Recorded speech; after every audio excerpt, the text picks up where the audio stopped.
ഇന്ന് ഒരു ചിക്കൻ കറിയുടെ റെസിപ്പിയാണ്. നമുക്ക് ഒട്ടും സമയമൊന്നും ഇല്ലാതിരിക്കുമ്പോൾ വളരെ എളുപ്പത്തിൽ വളരെ വേഗത്തിൽ ഒരു ചിക്കൻ കറി എങ്ങനെ ഉണ്ടാക്കുക എന്ന് നമുക്ക് നോക്കാം. അപ്പോ വീഡിയോ ഇഷ്ടപ്പെട്ടാൽ ലൈക്ക് ചെയ്യാൻ മറക്കരുത്. അതുപോലെ എന്റെ ചാനൽ ആദ്യമായിട്ടാണ് കാണുന്നതെങ്കിൽ ഒന്ന് സബ്സ്ക്രൈബ് ചെയ്യണം. അപ്പൊ നമുക്ക് വീഡിയോയിലോട്ട് പോവാം. സ്റ്റവിൽ ഒരു പാൻ വെച്ച് കൊടുത്തിട്ടുണ്ട്. അപ്പോൾ പാൻ ചൂടാവുമ്പോൾ നമുക്ക് ആവശ്യത്തിനുള്ള ഓയിൽ അതിലേക്ക് ഒഴിച്ചു കൊടുക്കാം. ഞാനൊരു 4 ടേബിൾ സ്പൂൺ ഓയിലാണ് ഇവിടെ ഒഴിച്ചു കൊടുത്തിട്ടുള്ളത്. ഓയിൽ ചൂടാവുമ്പോൾ നമുക്ക് സവാള ഇട്ട് കൊടുക്കണം. ഞാനൊരു 3.5 സവാള ഇവിടെ നല്ല ചെറുതാക്കി അരിഞ്ഞു വെച്ചിട്ടുണ്ട്. 1 table spoon ginger garlic paste, അതുപോലെ തന്നെ 2 പച്ചമുളക് ചേർത്ത് കൊടുക്കുന്നുണ്ട്. ഇനി ഇത് നമുക്ക് നല്ലപോലെ ഒന്ന് മിക്സ് ചെയ്തെടുക്കാം. മസാലയ്ക്ക് ആവശ്യമുള്ള ഉപ്പ് നമ്മൾ ഇപ്പം തന്നെ ആഡ് ചെയ്ത് കൊടുക്കുകയാണ്. 1 സ്പൂൺ ഉപ്പ് ചേർത്ത് കൊടുക്കുന്നുണ്ട്. ഇനി നമുക്ക് സവാള നല്ലപോലെ വഴറ്റിയെടുക്കണം.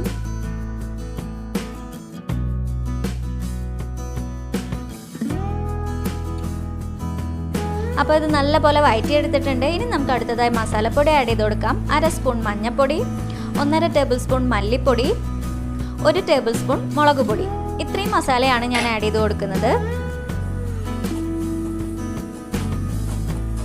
ഇനി മസാലയുടെ പച്ചമണം മാറുന്നത് വരെ നമുക്കൊന്ന് ഇളക്കി കൊടുക്കണം.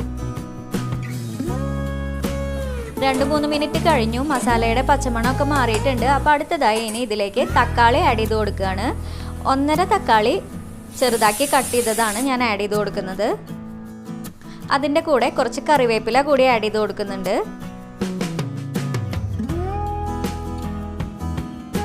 തക്കാളി നമുക്ക് നല്ലപോലെ ഒന്ന് വഴറ്റിയെടുക്കണം. 4-5 മിനിറ്റ് കഴിഞ്ഞു. തക്കാളിയൊക്കെ നല്ലപോലെ വഴറ്റിയെടുത്തിട്ടുണ്ട്. നമ്മുടെ മസാലയൊക്കെ നല്ല പാകമായിട്ടുണ്ട്. ഈ സമയത്ത് നമുക്ക് കഴുകി വൃത്തിയാക്കി വെച്ച ചിക്കൻ ഇതിലേക്ക് ഇട്ട് കൊടുക്കാം. 1 കിലോ ചിക്കനാണ് ഞാനിവിടെ എടുത്തിട്ടുള്ളത്. ഈ ചിക്കൻ മസാലയൊക്കെ ആയിട്ട് നല്ലപോലെ ഒന്ന് മിക്സ് ചെയ്തെടുക്കാം.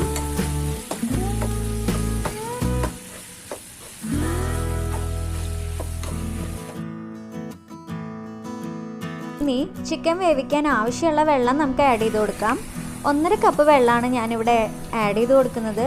ചിക്കൻ മുങ്ങിക്കെടുക്കാൻ ആവശ്യമായി അത്രയും വെള്ളം ആഡ് ചെയ്ത് കൊടുത്താൽ മതിയാവും. അതിൻ്റെ കൂടെ തന്നെ നമുക്ക് ചിക്കനിലേക്ക് ആവശ്യമുള്ള ഉപ്പ് കൂടി ഈ സമയത്ത് ഇട്ട് കൊടുക്കാം. എന്നിട്ട് നല്ലപോലെ ഒന്ന് മിക്സ് ചെയ്തിട്ട് നമുക്ക് അടച്ചു വെച്ച് വേവിക്കാം.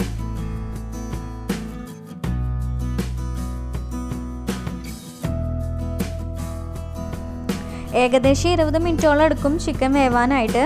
അപ്പോൾ അതിൻ്റെ ഇടയ്ക്ക് ഒന്ന് ഇളക്കി കൊടുക്കണം.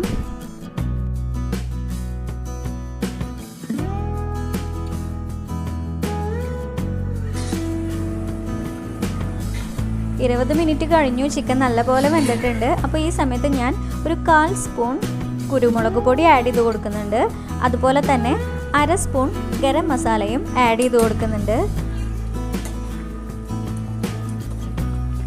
ഇതൊന്ന് നല്ലപോലെ മിക്സ് ചെയ്തെടുക്കുന്നുണ്ട്. പിന്നെ കുരുമുളക് പൊടിയുടെ അളവൊക്കെ നിങ്ങളുടെ എരിവിനനുസരിച്ചിട്ട് കൂട്ടിയോ കുറച്ചോ ഒക്കെ ഇടാം.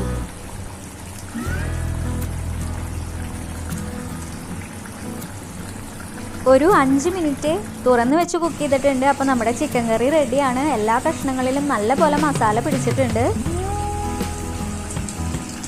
ചിക്കൻ കറിയിൽ നിങ്ങൾക്ക് എത്രത്തോളം വെള്ളം വേണോ അത്രത്തോളം വറ്റിച്ചെടുക്കാം. അപ്പോൾ ഇവിടെ ഞാൻ സ്റ്റവ് ഓഫാക്കാൻ പോവാണ്. കറിയൊക്കെ റെഡിയാണ്. ഇനി നമുക്ക് സെർവ് ചെയ്യാം. മല്ലിയില ഇഷ്ടമുള്ളവർക്ക് ഈ സമയത്ത് കുറച്ച് മല്ലിയില ഇതിൻ്റെ മുകളിൽ ഇട്ട് കൊടുക്കാം. വീഡിയോ ഇഷ്ടപ്പെട്ടിട്ടുണ്ടെങ്കിൽ ലൈക്ക് ചെയ്യാൻ മറക്കരുത്. Thank you.